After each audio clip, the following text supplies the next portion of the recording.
Jésus est en vie. Le livre de la Genèse chapitre 12. L'Éternel dit à Abraham, va-t'en de ton pays, de ta patrie, et de la maison de ton père, dans le pays que je te montrerai.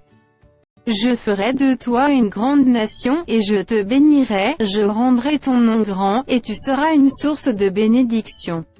Je bénirai ceux qui te béniront, et je maudirai ceux qui te maudiront, et toutes les familles de la terre seront bénies en toi. Abraham partit, comme l'Éternel le lui avait dit, et Lot partit avec lui. Abraham était âgé de 75 ans, lorsqu'il sortit de Charan. Abraham prit Saraï, sa femme, et Lot, fils de son frère, avec tous les biens qu'il possédait et les serviteurs qu'il avait acquis à Charan. Ils partirent pour aller dans le pays de Canaan, et ils arrivèrent au pays de Canaan.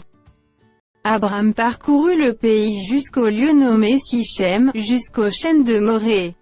Les Cananéens étaient alors dans le pays. L'Éternel apparut à Abraham, et dit, je donnerai ce pays à ta postérité. Et Abraham bâtit là un autel à l'Éternel, qui lui était apparu.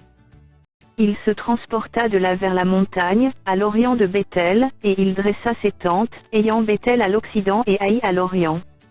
Il bâtit encore là un autel à l'Éternel, et il invoqua le nom de l'Éternel.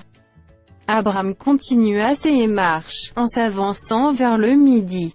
Il y eut une famine dans le pays, et Abraham descendit en Égypte pour y séjourner, car la famine était grande dans le pays.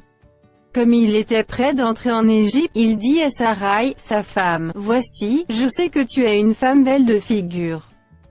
Quand les Égyptiens te verront, ils diront, c'est sa femme. Et ils me tueront, et te laisseront la vie. Dis, je te prie, que tu es ma sœur, afin que je sois bien traité à cause de toi, et que mon âme vive grâce à toi. » Lorsqu'Abraham fut arrivé en Égypte, les Égyptiens virent que la femme était fort belle. Les grands de Pharaon la virent aussi et la vantèrent à Pharaon, et la femme fut emmenée dans la maison de Pharaon. Il traita bien Abraham à cause d'elle, et Abraham reçut des brebis, des bœufs, des ânes, des serviteurs et des servantes, des ânesses, et des chameaux. Mais l'Éternel frappa de grandes plaies Pharaon et sa maison, au sujet de Saraï, femme d'Abraham. Alors Pharaon appela Abraham, et dit, « Qu'est-ce que tu m'as fait? Pourquoi ne m'as-tu pas déclaré que c'est ta femme? Pourquoi as-tu dit, c'est ma sœur? Aussi l'ai-je prise pour ma femme. Maintenant, voici ta femme, prends-la, et va-t'en. » Et Pharaon donna ordre à ses gens de le renvoyer, lui et sa femme, avec tout ce qui lui appartenait.